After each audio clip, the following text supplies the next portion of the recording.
रहे हावड़ा, अहमदाबाद, कानपुर और झांसी ये तस्वीरें हैं जहां पर लंबी लंबी कतारें देखी जा रही हैं। काफी ज्यादा उत्साह मतदाताओं में इस मतदान को लेकर। शंकर सिंह बाघेला और इस वक्त हमारे साथ कांग्रेस के नेता शंकर सिंह बाघेला जी जुड़ चुके हैं फोन लाइन पर। शंकर सिंह जी, चुनावी मैदान में आप खुद हैं, लेकिन नरेंद्र मोदी ने मुकाबले को काफी ज्यादा दिलचस्प बना दिया है। किस तरह से कांग्रेस पार्टी अपनी जीत को लेकर होगी आश्वस्त? देखिए, कम से कम गुजरात में तो हम बीजेपी से आगे है। इतना ही नहीं, देश में जो आप लहर की बात करते हैं वो तो क्रिएटेड मनी और इससे बनाए गए मनी पावर से बनाई गई है। इतना ही नहीं, बीजेपी ने जो पीएम की बात कही गई है वो लोकशाही प्रक्रिया के खिलाफ, हमारे देश के बंधारण के खिलाफ है। और जिस हिसाब से भाषा की गरिमा और बिलो द बेल्ट वार किए जाते हैं, पॉलिटिकल स्तर डिस्कशन का इतना नीचा गिर गया है कि लोग बीजेपी मतलब कांग्रेस या बीजेपी कोई भी पार्टी हो, ये स्टैंडर्ड देखकर दुखी होते हैं। और बीजेपी ने शुरुआत की है, अगर आप जवाब न दे उस निम्न स्तर का तो भी स्वीकृति गिन जाती है, और जवाब देंगे तो वही भाषा पर देना पड़ता है जो इन्होंने उपयोग किया है। ये ठीक नहीं है। और बीजेपी ने राष्ट्रीय स्तर डिस्कशन का काफी नीचे, यानी कि भाषा की गौरव गरिमा जो भी है वो नीचे ले गए हैं। देश की जनता कल्चर है, समझती है कि ये भाषा वाले लोग ठीक नहीं है और वही भाषा में जवाब देंगे। बीजेपी को वोट नहीं देंगे, कांग्रेस को देंगे। गुजरात में हम बीजेपी से आगे रहेंगे और देश में भी यूपीए 3 का होगा, ऐसा आपको भरोसा है देश के वोटर के ऊपर। वाघेला जी, लोग तो बोल रहे हैं गुजरात में 26-0 होगा बीजेपी। वही तो आज से नहीं, 2004 से वो बोल रहे हैं कि एक भी सीट हम दिल्ली नहीं भेजेंगे। 2004 में भी तकरीबन 50% रिजल्ट था, 2009 में भी तकरीबन था, एक सीट कम पड़ी हमारे वाली। बाकी इस समय तो काफी ज्यादा कांग्रेस बीजेपी से लोकसभा में रिजल्ट लाएगी।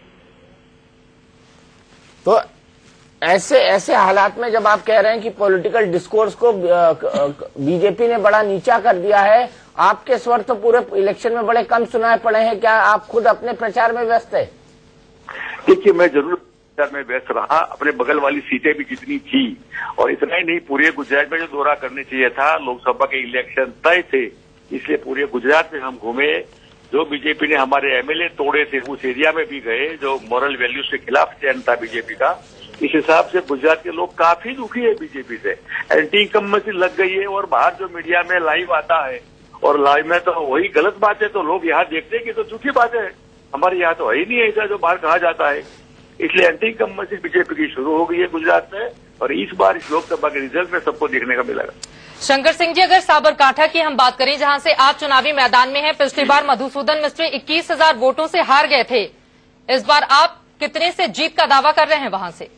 देखिए, वो हारना जीतना तो राज्य होता रहता है, लेकिन इस बार साबरकांठा 100% कांग्रेस के फेवर में है। लोग अच्छे हैं, काफी साबरकांठा के साथ गवर्नमेंट बीजेपी का वर्तन अच्छा नहीं रहा, इसलिए कंफर्टेबल मेजोरिटी जिसको कहते हैं, इसी मेजोरिटी से कांग्रेस का साबरकांठा से विजय होगा। विनोद जी, कुछ बाघेला जी, पिछले चुनाव में भी आप काफी कॉन्फिडेंट थे और अपनी जीत को लेके, लेकिन आप चूक गए थे। तो कहीं ऐसा तो नहीं कि पिछली बार की तरह इस बार भी जो है गड़बड़ हो जाए? क्या लगता है आपको? पिछली बार तो मैं सिर्फ 7 दिन के लिए अपने कॉन्स्टिट्यूंसी में था, बाकी मैं बाहर प्रचार में था। इस बार जो होमवर्क करना चाहिए वो हमने एडवांस में कर दिया था। तो इस बार मैंने काफी समय अपने कॉन्स्टिट्यूंसी में वोटर के साथ पास किया है, इसलिए यहाँ कोई प्रॉब्लम नहीं होगा। अच्छा, काफी कंफर्टेबल मेजोरिटी रहेगी। वाघेला जी, मैं डॉक्टर संबित पात्रा भाजपा से बोल रहा हूं, आपको प्रणाम करता हूं और एक सवाल पूछना चाहता हूं। वाघेला जी, क्या आप एक गुजराती को प्राइम मिनिस्टर के रूप में देख के खुश होंगे या खुश नहीं होंगे? नहीं, हम बीजेपी को देखकर खुश नहीं होंगे। नहीं, मैं गुजराती को बोल रहा हूं, गुजराती अस्मिता की बात है। क्या आप किसी गुजराती व्यक्ति को प्राइम मिनिस्टर के रूप में देख के, देखिए सरदार पटेल नहीं बन पाए, मोरारजी देसाई बने, क्या अब आप चाहेंगे कि कोई गुजराती प्राइम मिनिस्टर बने या ना बने? ऐसा नहीं है। गुजराती प्राइम मिनिस्टर बनने का कोई मतलब नहीं है। गुजरात का तो विनाश हुआ है, 12 साल में विकास नहीं हुआ है। और ऐसे गुजराती प्रधानमंत्री बने, इससे तो न बने वो हमको पसंद होगा, जो गुजरात को बिल्कुल लाशों के ऊपर, मानव मैसेकर के ऊपर जो शासन किया गुजरात में, देश में भी वही रास्ते पर बीजेपी जाने वाली। इसलिए गुजरात के पीएम को हमको कतई इंटरेस्ट नहीं है। वाजपेयी साहब यहाँ से प्रधानमंत्री थे, मोरारजी प्रधानमंत्री थे, जहां में साबरकांठा में गुलजारीलाल नंदा जीते थे, 2 बार एक्टिंग प्राइम मिनिस्टर भी बने थे। इसलिए गुजरात के प्रधानमंत्री में हमको कोई इंटरेस्ट नहीं है, बीजेपी का अगर बनता है तो। मगर आपको लगता है वाघेला जी कि यही डिसइंटरेस्ट गुजरात की जनता को भी रहेगा? क्या गुजरात की जनता अपनी अस्मिता का प्रदर्शन नहीं करेगी? क्या गुजरात की जनता नहीं चाहेगी कि उनमें से एक प्रधानमंत्री बने? असत्य और हिंसा का गुजरात की अस्मिता से कोई संबंध नहीं है। झूठी बातें, गलत बातें लाइव मीडिया में लोग देखते हैं कि बीजेपी तो झूठी बातें बाहर करते हैं गुजरात में, जैसे सोना के रोड हो या कोई अनएम्प्लॉयमेंट भी न हो, ऐसे कई गलत बात है। इस हिसाब से मैं देखता हूँ कि गुजरात के वोटर्स एंटी इनकम्बेंसी के हिसाब से बीजेपी के खिलाफ है। इनको कोई इंटरेस्ट नहीं है। जहाँ यहाँ अहिंसा का नाम गांधी जी का लेते हैं और हिंसा करवाते हैं, ओपन फैक्ट है सब। शंकर सिंह जी, एक आखिरी सवाल आपसे मेरा ये है, अगर कांग्रेस पार्टी के इतने ही दावे हैं, फिर 2002 से लेकर लगातार नरेंद्र मोदी के नाम पर बीजेपी गुजरात में क्यों जीत रही है? ये हिंदू धर्म के नाम पर जीत रही है। 2002 में गोधरा के बाद लाशों का प्रदर्शन किया गया, जलाई गई थी वो अहमदाबाद में, ये तो पुलिस कमिश्नर ने रोका। 2007 में मियां मुशर्रफ, सोहराबुद्दीन एनकाउंटर, पाकिस्तान में पटाखे फूटेंगे अगर कांग्रेस जीतेगी जो। 2012 में अहमद मियां पटेल ऐसा करके, अहमद भाई मुसलमान है और वही चीफ मिनिस्टर बनेंगे। गुजरात की जनता को जानबूझकर हिंदू मुसलमान धर्म में बांटा गया है। ठीक है, मेजोरिटी हिंदुओं की होती है, लोग आ गए हैं उस चक्कर में और अब इनको लगा है कि ये गलत और झूठी बातें हैं तो बाहर देखते हैं, इसलिए पूरा पर्दा बीजेपी का खुल गया है। इस समय गुजरात के वोटर्स बीजेपी के साथ नहीं रहेंगे। चलिए, बहुत शुक्रिया शंकर सिंह वाघेला जी, और चुनावों के लिए आपको बहुत सारी शुभकामनाएं भी। कांग्रेस के नेता हमारे साथ जुड़े हुए थे साबरकांठा से, खुद ही मैदान में है और ये तस्वीरें हम आपको दिखा रहे हैं अलग अलग हिस्सों से जो आ रही हैं। काफी ज्यादा उत्साह इस बार के मतदान को लेकर। फिलहाल रायबरेली में भी वोटिंग शुरू हो चुकी है। सोनिया गांधी जीत को लेकर तो पूरी तरह से आश्वस्त हैं, लेकिन आंकड़ा कितना ज्यादा रहेगा, इस सवाल के लिए हम जाएंगे रजत राकेश टंडन के पास। लेकिन मधुसूदन मिस्त्री जो मोदी को चुनौती दे रहे हैं बड़ोदरा से, वो कुछ बोल रहे हैं, सुन लेते हैं। ये 2 चीज, एक तो मुझे लगता है कि गर्मी ज्यादा हो गई, इस वजह से लोग सुबह सुबह का समय पसंद कर रहे हैं कि जाके वोट दे दें, और लोगों में उत्साह भी है। और कांग्रेस की जीत अभी से लग रहा है कि निश्चित मुझे लग रही है। किस तरह की आगे का रहेगा? नहीं, मैं अभी यहाँ से बड़ौदा जाऊंगा और बड़ौदा के अंदर जो पोलिंग हो रहा है उसको जरा देखूंगा और किस तरह से वो है आगे उस पर देखेंगे। सुबह से जिस तरह से ट्रेंड रहा, क्या कांग्रेस किस उम्मीद के साथ लगातार देखें? बिल्कुल बिल्कुल, और खूब अच्छी तरह मेरे ख्याल से Congress is performing well, at least in this areas. I don't know others, but I am pretty sure here. Gujarat या ओके रोल।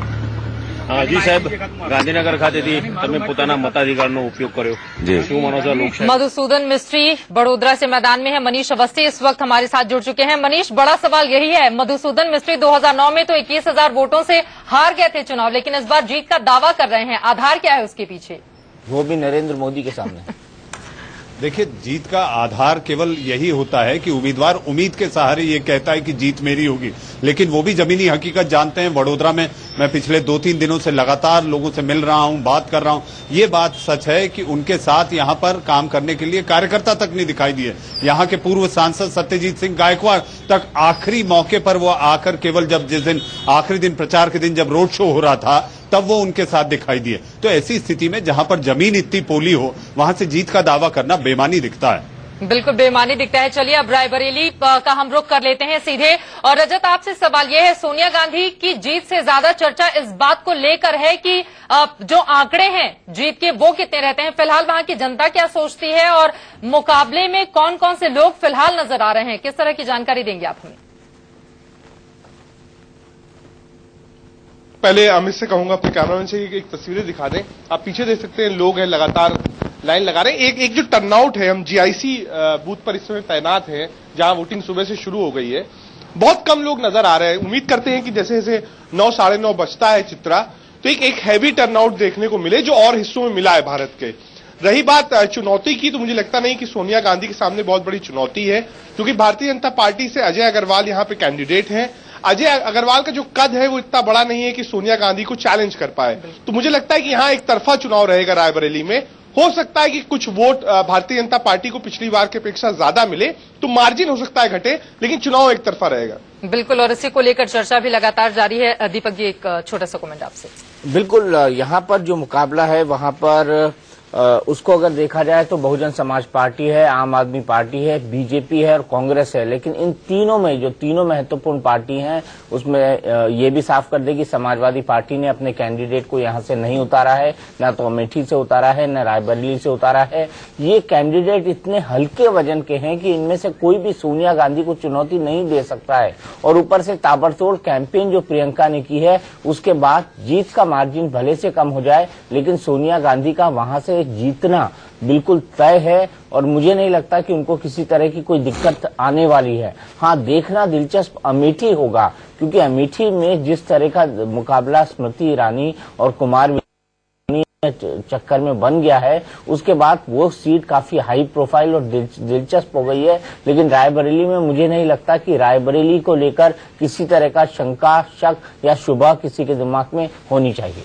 बिल्कुल, और हमने देखा भी था, चौथी बार फिलहाल मैदान में है सोनिया गांधी जीत के साथ ही, लेकिन आंकड़ा कितना रहता है उनकी जीत की मार्जिन को लेकर चर्चा हम करेंगे। और इस वक्त हमारे साथ वरिष्ठ पत्रकार प्रभु चावड़ा भी जुड़ चुके हैं, विनोद अग्निहोत्री जी स्टूडियो में मौजूद हैं और कांग्रेस पार्टी के नेता राजीव त्यागी भी हमारे साथ जुड़ चुके हैं। चर्चा को आगे बढ़ाएंगे एक छोटे से ब्रेक के बाद, लेकिन